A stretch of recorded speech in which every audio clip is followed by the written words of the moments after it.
On August 5, 1270, a child arrives in the lush hills of Renfrewshire, Scotland. His name is William Wallace. This isn't just the birth of a boy. It's the beginning of a legend that will thunder through the centuries. A story of a man who would become the very symbol of Scotland's fight for freedom. But at this moment, he is simply a son of Scotland, born into a world simmering with tension. From his earliest days, young William sees things no child should. He watches as English soldiers march through his homeland. Their banners, a stark and foreign symbol against the familiar Scottish sky. He feels the weight of their presence, the quiet anger in the eyes of his elders, the subtle but constant sting of oppression. He learns early on that his people are not masters in their own land. This isn't a history lesson for him. It's his daily reality. The seeds of defiance, of a fierce, unyielding courage, are planted deep within him, watered by the injustices he witnesses every day. As a boy, he trains not for sport, but for survival. He learns the ways of the land, the secrets of the forests, and the rugged mountains. These aren't just landscapes to him. They are his allies, his sanctuary. He learns to move like a shadow, to read the signs of the wind and the earth. He learns to wield a sword not with the polished grace of a nobleman in a tournament, but with the raw, practical deadliness of a warrior who knows he might have to use it to defend his home, his family, his very way of life. The boy grows into a young man, his heart filled with a quiet fire, his resolve hardening like steel. The spark of rebellion finally ignites into a blazing fire. It starts small, with whispers in the dark and secret gatherings in hidden glens. Wallace, now a figure of commanding presence and unwavering determination, begins to gather followers. These aren't knights in shining armor. They are farmers, blacksmiths, common folk who have had enough. They see in Wallace not just a leader, but a reflection of their own desperate hope. He speaks not in the lofty language of kings, but in the honest tongue of the people, and his words resonate with a power that no royal decree can match. The first raids are audacious, almost suicidally daring. They strike at English supply lines, at isolated garrisons, melting back into the landscape before the enemy can even mount a response. Wallace proves to be a brilliant guerrilla tactician. He uses his intimate knowledge of the Scottish terrain to his advantage, turning the dense forests and treacherous bogs into deadly traps for the heavily armored English soldiers. News of his exploits spreads like wildfire. To the English, he is a dangerous outlaw, a thorn in the side of the empire. But to the Scots, he is a hero, a ghost, a guardian. They call him Braveheart. His legend grows with each victory. He inspires a loyalty that is absolute. Men follow him not out of duty, but out of a fierce, personal devotion. They see his courage, his refusal to bow, and it gives them the strength to stand up themselves. He doesn't just lead them into battle. He fights alongside them, his claymore a whirlwind of destruction, his battle cry a roar that echoes the fury of a nation. He is the living embodiment of their struggle, a man who would rather die on his feet than live on his knees. The conflict escalates. What began as small-scale raids now blossoms into open warfare.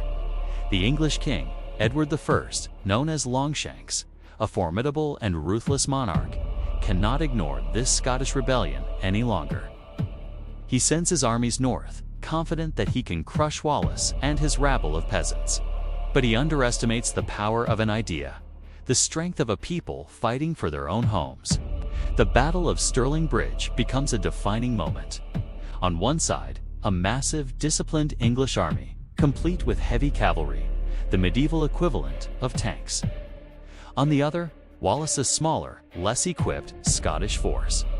The English are confident, almost arrogant. They see a narrow bridge as the only way to cross the River Forth and engage the Scots. Their commanders dismiss warnings, eager to crush the rebellion once and for all. Wallace waits. He watches as the English knights and infantry begin to file onto the bridge, a slow, congested procession. He lets them come, his patience a weapon as deadly as his sword. At the perfect moment, when the bridge is choked with enemy soldiers and their vanguard is trapped on the Scottish side, he gives the signal. The Scots charge down the causeway with a ferocious roar. The battle is a brutal, chaotic masterclass in tactics. The narrow bridge becomes a death trap. The English cavalry is useless, and their infantry is slaughtered. It is a stunning, almost unbelievable victory. Scotland has a new hero, and the rebellion has a newfound legitimacy. After Stirling, Wallace is named Guardian of Scotland. For a brief, glorious moment, it seems that freedom is within reach. He even leads a raid deep into northern England, taking the fight to the enemy's own soil, proving that Scotland is not merely defending itself, but is a force to be reckoned with.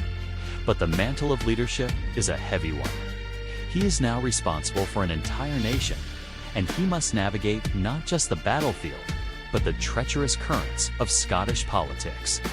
The nobles, many of whom have lands and ties to England, are wary of this commoner who has risen so high, so fast. King Edward is enraged by the humiliation at Stirling Bridge. He is not a man who accepts defeat. He personally leads a new, even larger army into Scotland. This time, he will make no mistakes. The two forces meet at Falkirk. Here, Wallace faces a different kind of challenge. Edward has learned from his mistakes. His army includes a devastating weapon, the English longbowmen. The Battle of Falkirk is a tragedy. Wallace's spearmen form their defensive schiltrons, bristling circles of pikes that are nearly impenetrable to cavalry. The English knights charge and are repulsed, just as Wallace planned. But then, Edward unleashes his archers. A storm of arrows, thousands upon thousands, rains down upon the static Scottish formations. It is a slaughter. The schiltrons are decimated, unable to move, unable to fight back against an enemy they cannot reach. The Scottish army is broken. Wallace manages to escape, but his army is shattered, and his reputation as an invincible leader is tarnished. Betrayal is a poison that seeps into the heart of the rebellion. After Falkirk, Wallace is forced to resign as Guardian of Scotland. He becomes a fugitive once more, hunted not just by the English, but by Scottish nobles eager to curry favor with King Edward. The unity he had forged begins to crumble.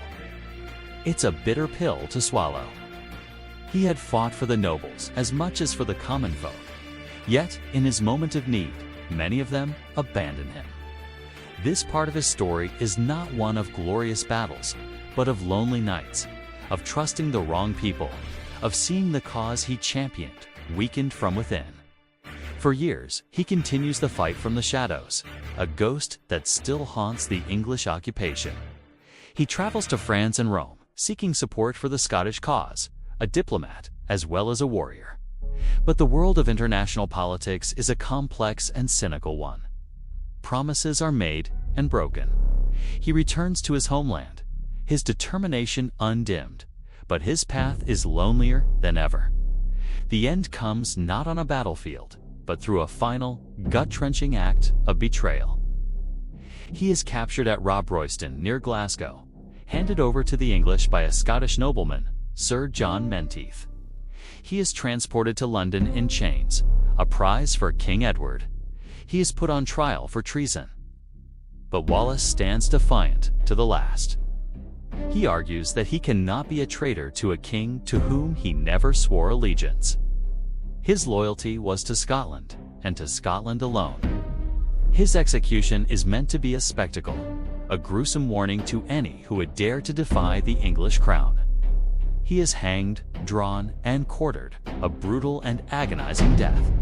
But Edward's plan backfires spectacularly. In trying to erase William Wallace, he immortalizes him.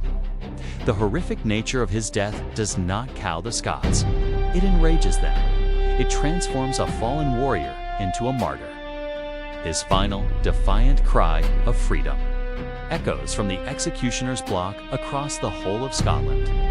William Wallace's body is dismembered, his head placed on a spike on London Bridge, his limbs sent to the corners of his homeland as a warning.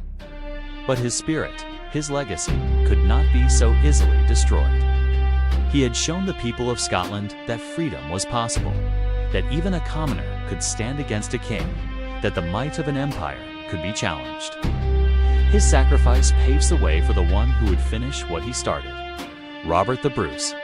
Inspired by Wallace's martyrdom and the enduring spirit of resistance he had ignited, Bruce rallies the Scottish nobles and people, eventually securing Scotland's independence at the Battle of Bannockburn.